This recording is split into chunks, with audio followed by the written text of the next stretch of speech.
They said they trusted me. My son Marcus and his wife Vanessa smiled as they handed me the house keys, even left me a bottle of wine with a handwritten note, but they forgot to turn off the cameras. Or maybe they never intended to. I'm telling you this story now, at 69 years old, because I've learned that some truths are too important to take to the grave. My name is Margaret Chen, and 3 years ago, I thought I knew what family meant. I thought I understood trust. I was wrong on both counts. Let me take you back to when I was 66. Living in that suffocating perfection they called home. I had been a high school librarian for 37 years in a small Connecticut town. Books were my refuge, silence my companion. I thrived on order, tea at precisely 7:15 each morning. Newspapers folded just so, everything in its designated place. After my husband Robert passed, the quiet in our old colonial became deafening, but it was a familiar ache. I managed alone until the arthritis made the stairs impossible, and the New England winters felt like personal vendettas against my aging bones. That's when Marcus made his offer. He stood in my kitchen one October afternoon, his wife Vanessa beside, him wearing that practiced smile I'd never quite learned to read. "Mom, why don't you come live with us?" he said, his voice carrying that tone children use when they think they're being generous. "We have plenty of space. It'll be easier for everyone." Vanessa nodded, her manicured fingers drumming against my old oak table. The kids would love having Grandma around full-time. And honestly, Margaret, at your age, you shouldn't be isolated. At your age. Those words should have been my first warning. I hesitated. Independence had been my armor since Robert died, but the walls of my empty house seemed to lean inward during those long winter nights, and the idea of my grandchildren's laughter filling the silence was seductive. "Are you sure?" I asked. "I don't want to impose. It's family," Marcus insisted. "You're not imposing. You're coming home." So I sold my colonial, with its creaking floors and familiar ghosts. I packed my life into boxes and moved into their gleaming monument to modern living, a glass and steel fortress in the suburbs north of Hartford. Everything was pristine, angular, cold. White quartz countertops reflected overhead lighting, like ice. The walls were painted in shades they probably called dove and pewter, but felt more like emptiness given form. My room was on the first floor, a guest room, really, with a door that closed but never truly separated me from the rest of the house. Not when Vanessa had opinions about everything: how I folded the towels, which bathroom soap I used, whether my reading lamp was too bright for the aesthetic. I tried to adapt.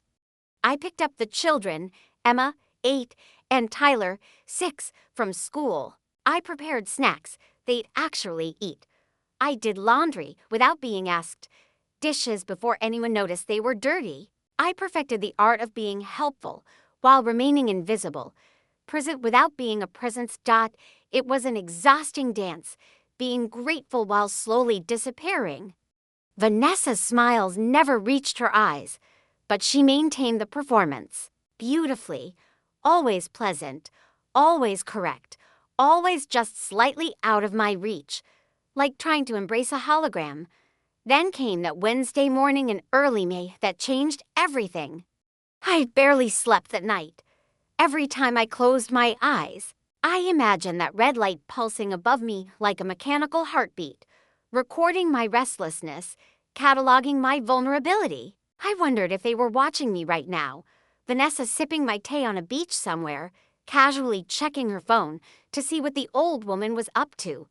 The thought made my skin crawl. When morning came, I moved through my routine like an actress who'd forgotten her lines. Coffee, toast, newspaper, but my mind was elsewhere, calculating, planning.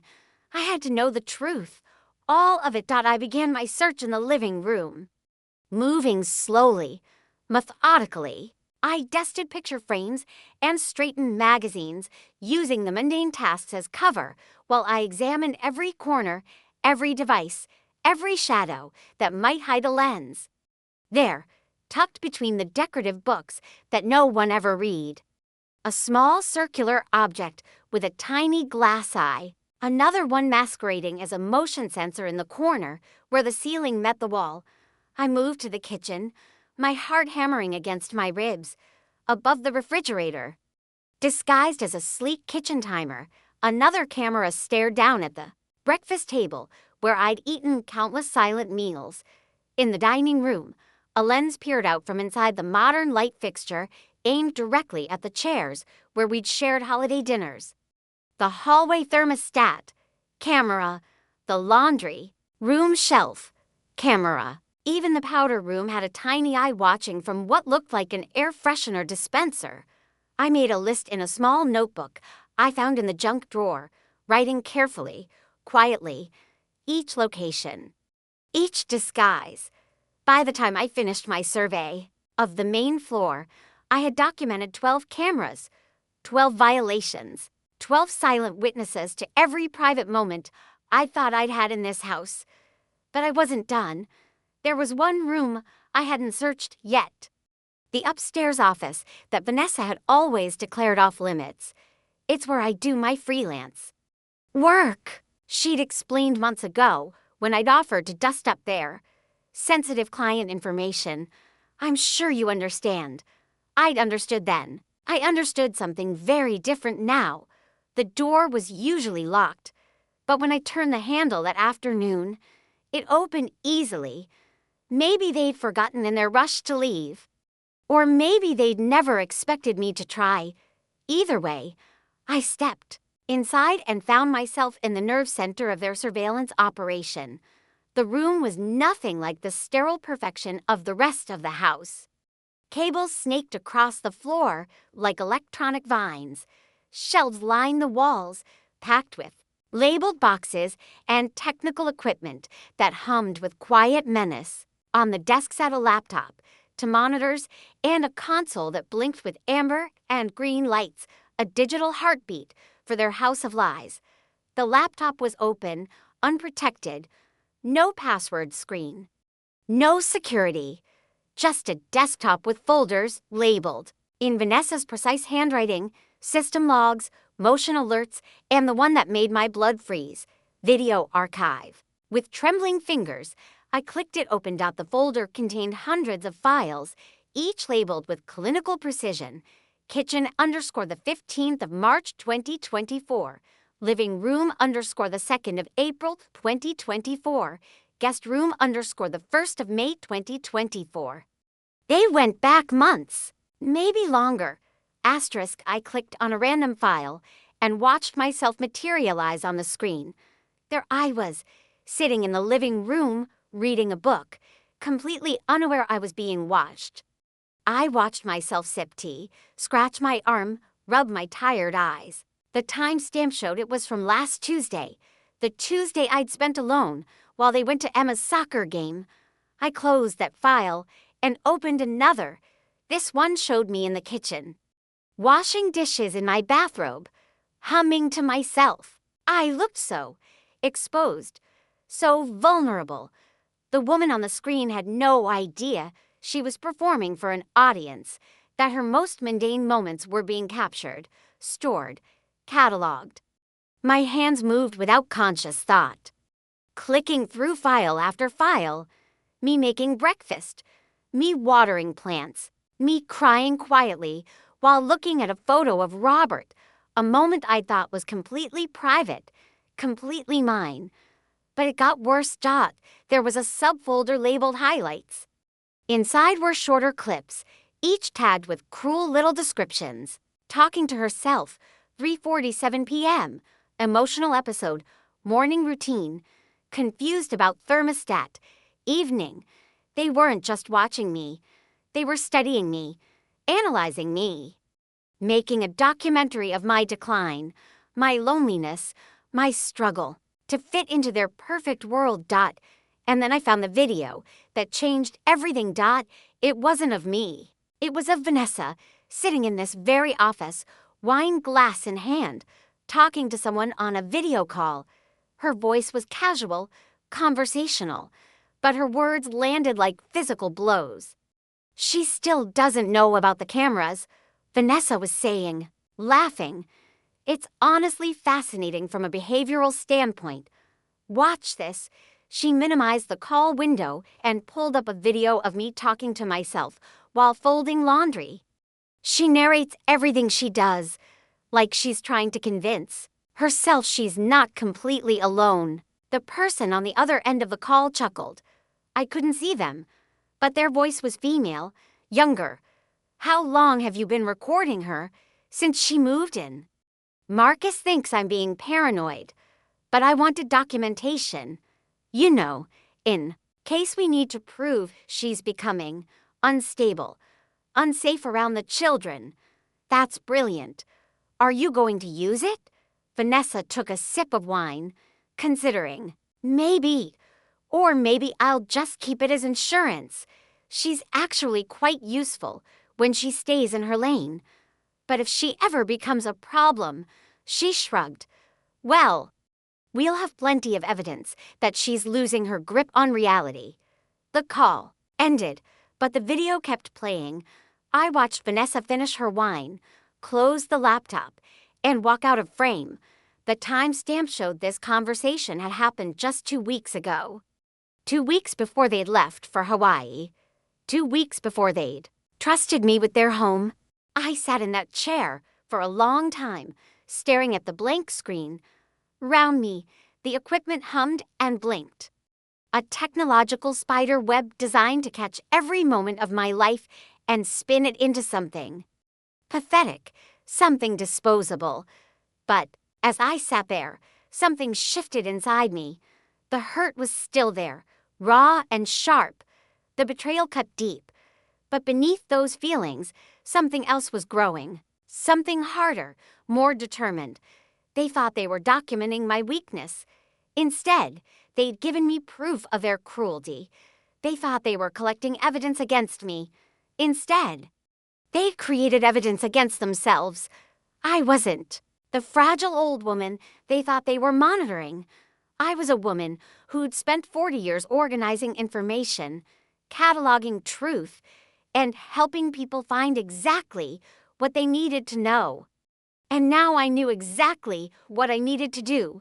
I inserted a flash drive into the laptop and began copying everything, every video file, every document, every piece of evidence of their surveillance operation. As the files transferred, I explored the rest of the office, finding contracts with security companies, equipment manuals, and a black binder labeled legal. Authorizations. Inside that binder was a document that made my stomach drop. It was a data-sharing agreement, signed by both Marcus and Vanessa, giving them permission to use recorded material for research, documentation, or media purposes. They hadn't just been spying on me. They'd been planning to profit from it. But they'd made one crucial mistake. They'd left me alone with their archive, and now that archive belonged to me. The woman who walked out of that office wasn't the same one who'd walked in. Oh, I looked the same. Same gray hair, same careful cardigan, same sensible shoes. But something fundamental had shifted. The cameras had been meant to diminish me, to turn me into evidence of my own irrelevance. Instead, they'd awakened something I thought I'd lost years ago. My spine. I spent the rest of that day moving through the house differently.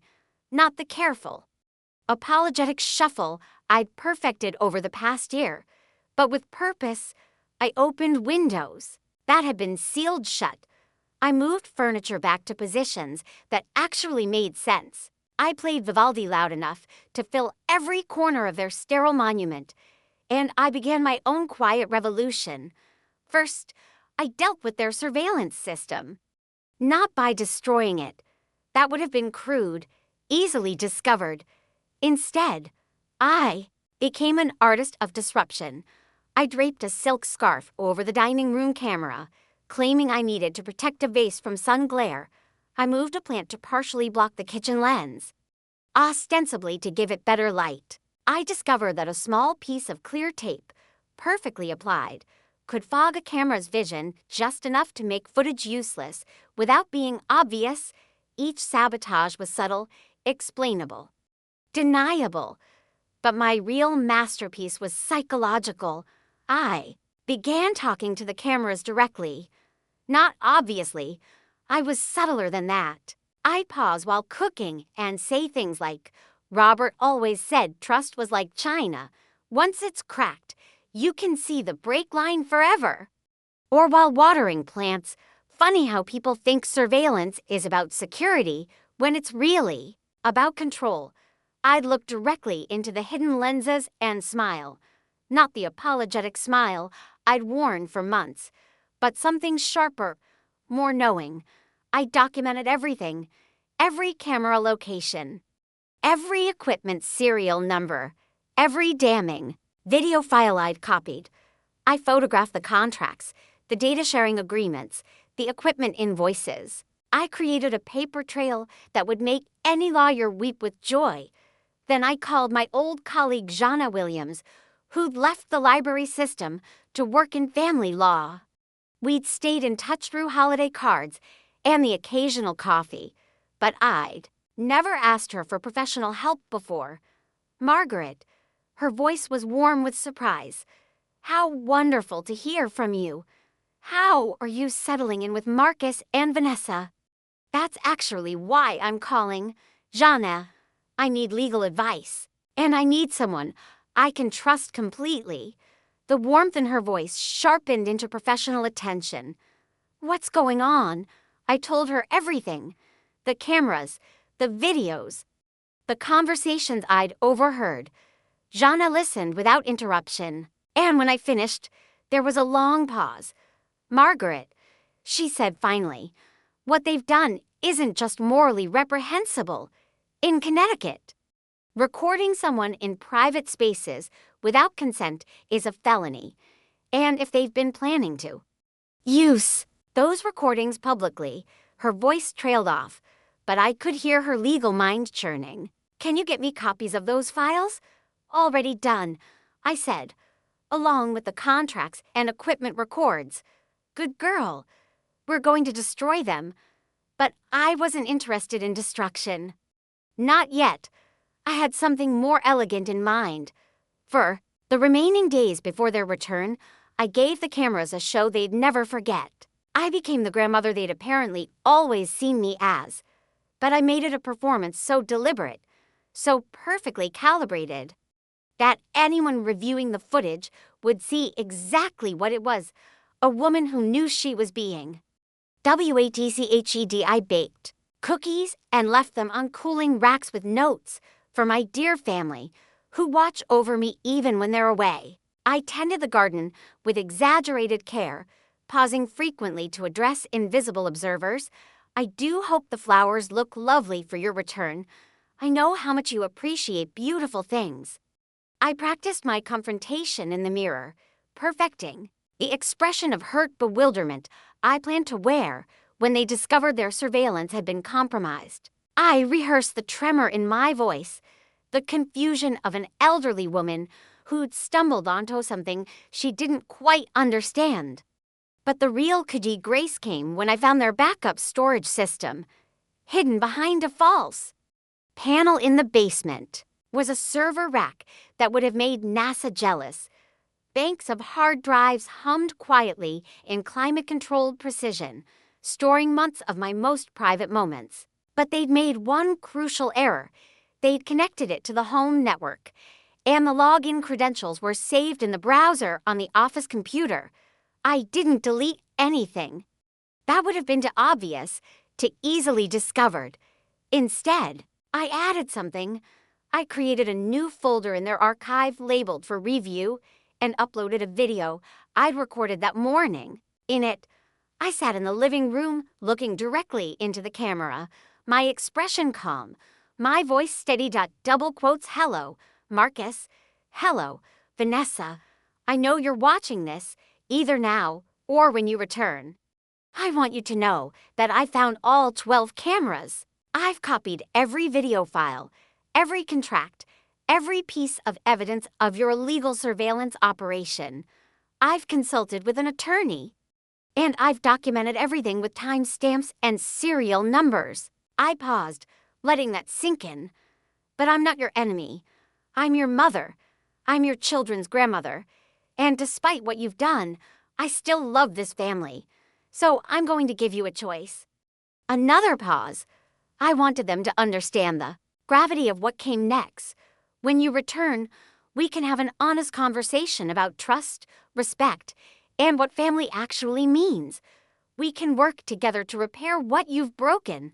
Or, I smiled, and it wasn't entirely pleasant. We can discuss this matter with the Connecticut State Police, who are very interested in felony surveillance cases. I'm told the penalties are quite severe. I leaned forward slightly, my eyes never leaving the lens. You see, I spent 40 years as a librarian. I know how to research. I know how to organize information. And I know how to help people find exactly what they're looking for. Right now, what I'm looking for is justice. The form that justice takes is entirely up to you. I ended the recording and uploaded it to their system, right where they couldn't miss it. Then I went to the kitchen, opened their expensive bottle of Merlot, and poured myself a glass. I had never tasted wine so sweet. They came back on a Thursday evening, their rental car crunching up the driveway just as the sun was setting behind the manicured hedges. I was in the garden, as I had been the day they left. But this time I wasn't the same woman they'd abandoned to their digital wolves. I heard their voices before I saw them, Marcus's deep tones, Vanessa's sharp laugh, the children's excited chatter about their souvenirs. Normal family sounds, the kind that might have fooled me once. I didn't get up from my garden bench. I didn't wave or call out a greeting. I simply sat there, sipping my tea, watching the shadows lengthen across the perfectly manicured lawn. The front door slammed. Footsteps, voices, then silence. I imagined the scene inside, Marcus and Vanessa finding the living room subtly rearranged, noticing the scarves and plants that had mysteriously appeared near their hidden cameras. I pictured Vanessa rushing upstairs to the office, her fingers flying over the keyboard as she accessed their surveillance system. I imagined her face when she found my video. The silence stretched for nearly 20 minutes. No one called my name. No one came looking for me. They were probably upstairs right now, watching my message, realizing that their carefully constructed trap had snared the wrong prey. Finally, the back door opened. Marcus appeared first, his vacation tan unable to hide the pallor beneath. Vanessa followed, her usual composure cracked around the edges, like old paint. "Mom," Marcus said, his voice carefully controlled. "We need to talk." I looked up at him. This man I'd raised, whose scraped knees I'd bandaged, whose bedtime stories I'd read 1,000 times, and I saw a stranger wearing my son's face. "Yes," I said calmly, "I believe we do." I stood slowly, brushing imaginary dirt from my skirt, and walked toward the house. As I passed them, I paused. Double quotes "oh," and Marcus, Vanessa. They turned to look at me, their faces frozen in expressions of dread and calculation. The wine was lovely. "Thank you for that." I smiled, the same mysterious smile I'd been practicing all week, and walked inside, leaving them to follow in my wake for once. The real conversation was about to begin. And for the first time in years, I wouldn't be the one asking for permission to speak. We sat in their pristine living room like three strangers forced to share a waiting area. Marcus perched on the edge of the leather sofa, his hands clasped so tightly his knuckles had gone white. Vanessa remained standing, her arms crossed defensively across her chest, still trying to project authority she no longer possessed. I settled into my usual chair by the window, the one I'd been relegated to for the past year, the one positioned perfectly for their hidden cameras. But tonight, I own that chair. I own this moment. The silence stretched between us like a wire under tension, waiting to snap. So, I said finally, my voice conversational. How was Hawaii? Marcus flinched, as if I'd slapped him. Mom, about the cameras. Oh, yes, the cameras. I smiled pleasantly. All 12 of them. Quite an impressive setup. Really. I was particularly intrigued by the one in my bedroom. The one that's been recording me sleeping, dressing, crying over photos of your father. That was a nice touch. Vanessa's composure cracked first. We never meant it wasn't supposed to be invasive. They were for security. Margaret, for everyone's safety. Security. I let the word hang in the air. Is that what you call the video, where you discuss turning my private moments into a documentary? Portrait of the Forgotten Matriarch. Wasn't it? Catchy title. The color drained from Vanessa's face. She hadn't expected me to find that particular recording. You were in my office, she said, her voice barely above a whisper. You had no right. I had no right? For the first time. My carefully controlled composure slipped. I had no right to discover that my own family has been treating me like a laboratory rat for months. That you've been building a case to prove I'm mentally unstable, so you can have me committed, take control of my finances, remove me from the grandchildren's lives. Marcus finally found his voice. It wasn't like that. Mom, we were worried. About you. The cameras were just precautionary. Precautionary. I pulled out my phone and opened the voice memo app. Do you mind if I record this conversation? You know, for precautionary purposes? They both stiffened. Amazing how quickly the surveyors became uncomfortable when the roles were reversed. I didn't think so, I said, putting the phone away. Let me tell you what's going to happen next. I reached into my purse and withdrew a manila envelope, the same type I'd used countless times, to Organi. The library materials. Funny how some skills never leave you. This contains copies of your surveillance contracts, equipment receipts, and a sampling of the videos you've collected. My attorney has the complete archive. She's quite impressed with the scope of your operation, though somewhat less impressed with its legality. I placed the envelope on the coffee table between us. Neither of them moved to touch it. In Connecticut, recording someone in private spaces without their consent is a felony. The penalties include substantial fines and up to 5 years in prison. The civil damages for invasion of privacy can be significant. Vanessa sank onto the sofa beside Marcus, her perfect composure finally crumbling. What do you want? It was the first honest question either of them had asked me in months. I want what I should have had from the beginning, I said. Respect, honesty, and my independence back. I opened the envelope and pulled out several documents. I've had my attorney draft a proposal. It's quite reasonable. Considering the circumstances, Marcus leaned forward to read, his face growing paler with each line. This is about the down payment you gave us for the house. The $47,000 I contributed to your mortgage 5 years ago. Yes, which you called a gift at the time, though we have no legal documentation to support that characterization. Interesting how family generosity becomes a loan when viewed through the proper lens. I had their attention now. Complete, terrified attention. Given the appreciation in your home's value, plus the accumulated interest and my contributions to household expenses over the past year, the total comes to approximately $85,000. My attorney suggests this could be settled in one of two ways. I pulled out another document. Option 1, full repayment, which would provide me with enough funds to secure my own residence and living expenses. Option 2, we involve the authorities and let the courts determine both the criminal penalties and civil damages. The silence that followed was broken only by the sound of their central air conditioning clicking. On another device that had been watching, listening, recording. There's a third option. I continued, though it's contingent on your full cooperation. They looked at me with the desperate hope of drowning swimmers spotting a life preserver. I forget about the criminal aspects of your surveillance. You repay my investment with reasonable interest, let's say $70,000.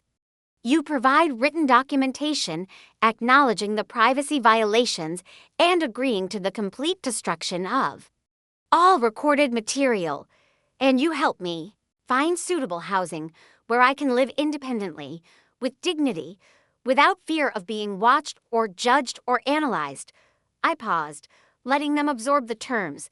In exchange, your children keep their parents out of prison. Your neighbors never learn that you've been running an illegal surveillance operation, and your careers remain unblemished by felony convictions. Marcus was the first to speak. The money? We don't have that kind of cash readily available. I'm sure you'll find a way. Home equity loans are quite popular these days. I'm told the interest rates are reasonable for people with good credit. I smiled. Though that might change if certain legal proceedings were to begin. Vanessa had been silent through this entire exchange, but now she looked up with something almost like respect in her eyes. You planned this. All of it. I learned from the best.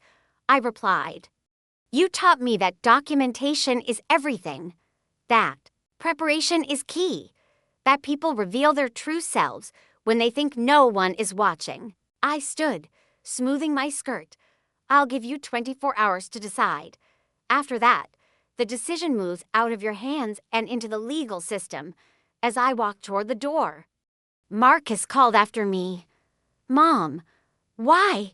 Why are you doing this? I turned back to look at him, really look at him. For a moment, I saw the little boy who used to climb into my lap when thunderstorms scared him, the teenager who brought me dandelions and called them flowers, the young man who promised I'd always have a home with his family. Because you stopped seeing me as a person, I said quietly. I became a problem to be managed, a risk to be monitored, a burden to be endured. You turned me into a subject in your own personal study of aging and loneliness. My voice grew stronger. But I'm not your experiment. Marcus, I'm not your cautionary tale. I'm not your insurance policy or your backup plan. I'm a woman who deserves to live her remaining years with dignity, privacy, and respect. I paused at the threshold. The cameras taught you to watch me very carefully, but you never learned to actually see me. That was your mistake. 3 weeks later, I stood in the doorway of a charming cottage on Elm Street, keys heavy in my palm. The house was small but perfect, to bedrooms, a sun-filled kitchen, and a garden that had been lovingly tended by its previous owner. Another widow who understood the importance of having a space to call your own. The settlement had been swift. Once Jana got involved, Marcus and Vanessa had chosen option 1, liquidating investments and securing a home equity loan to meet my terms. The surveillance equipment had been professionally removed and destroyed. Documented by an independent technician, the video archive had been wiped clean, with Jana overseeing the process personally. More importantly, I had a written agreement acknowledging the privacy violations and guaranteeing my right to see my grandchildren without interference. It wasn't the relationship I'd hoped for with my son and daughter-in-law, but it was honest, and honesty, I learned, was the foundation of everything else. The cottage smelled of lemon oil and fresh paint. The previous owner, Eleanor, had left behind a few pieces, a kitchen table that had hosted decades of family meals, a rocking chair that had soothed countless babies, a garden bench positioned perfectly to catch the morning sun. I placed my boxes in the living room and opened the first one. My books emerged like old friends, volumes of poetry, mystery novels with cracked spines. gardening manuals Robert and I had consulted when planning our first vegetable patch. I arranged them on the built-in shelves not by color or size, but by memory and meaning. The second box held photographs. Robert and me on our wedding day, Marcus as a baby, the grandchildren at various ages. I selected a few favorites and placed them on the mantelpiece, but I didn't feel compelled to display them all. Some memories were better kept close, private, unobserved. From the kitchen window, I could see my new neighbor's garden, a riot of roses and herbs that spilled over the fence with cheerful abandon. No hidden cameras tracked my movements here. No one analyzed my routines or documented my solitude. I could talk to myself, cry when I needed to, sing off-key in the shower, and dance to old records without worrying about being cataloged as eccentric. That evening, I called Marcus. The conversation was stilted, formal, but civil. He asked if I needed anything for the house. I thanked him and said I was well settled. He mentioned that Emma had asked about visiting grandmother's new house. I said she'd be welcome. Anytime. And I meant it. The children weren't responsible for their parents' choices. They deserved a grandmother who was present and authentic, not performing for invisible observers or walking on eggshells to avoid disrupting the families. Artificial harmony. Before I hung up, Marcus said something that surprised me. "Mom, I'm sorry. About everything. It wasn't a full apology. There was too much damage for that. But it was a beginning, perhaps, an acknowledgement that boundaries had been crossed. Trust had been broken, and relationships would need to be rebuilt on new terms. I know," I replied. "I'm sorry too. Sorry it took so long for me to find my voice. Now, at 69, I can tell this story with the clarity that only distance provides. The cottage has become truly mine. Walls painted in colors I chose, furniture arranged for comfort rather than aesthetics. A garden that reflects my preferences rather than someone else's magazine-worthy vision. I've made new friends, Eleanor, next door, and I share coffee most mornings, comparing notes on our tomato plants and the local gossip. I've joined the library's volunteer program, helping patrons navigate digital resources. Irony not lost on me, given my recent expertise in surveillance technology. The grandchildren visit regularly. Emma, now 11, helps me bake cookies and asks pointed questions about why I moved out. I tell her age-appropriate versions of the truth, that sometimes adults need space to be themselves, that living arrangements don't always work out as planned, that families can love each other even when they can't live together. Tyler, 9 now, has claimed the spare bedroom as his own when he stays over. He's covered the walls with drawings of dinosaurs and spaceships, confident that his artwork will remain undisturbed, unmonitored. UNA and ALYZED. Marcus and Vanessa maintain careful distance. We see each other at school events and birthday parties, exchanging pleasantries with the polite awkwardness of former intimates. The relationship isn't what any of us hoped for, but it's honest. And after years of performance and pretense, honesty feels like luxury. Sometimes, late at night, I wonder if they learned anything from our experience. Whether they ever question their impulse to monitor and control rather than trust and communicate. Whether they've considered that the cameras designed to expose my weaknesses ultimately revealed their own. But mostly, I don't think about them at all. I think about the tomatoes I'm planning for next spring, the book club I might join, the trip to Ireland I've been considering. I think about the life I'm building in this space that belongs entirely to me. The cameras taught them everything about my daily routines, but nothing about my character. They recorded my loneliness, but missed my resilience. They documented my tears, but failed to notice my strength. In the end, their surveillance operation succeeded in ways they never intended. It showed me exactly who I was when I thought no one was watching, and exactly who I could become when I decided I was done performing for their benefit. I am 69 years old. I live alone by choice, not by default. I am watched only by the birds at my feeder and the neighbors who wave when I tend my garden. My privacy is mine, my dignity intact, my future unscripted.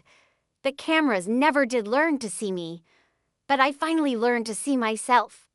And that, as it turns out, was the most important revelation of all.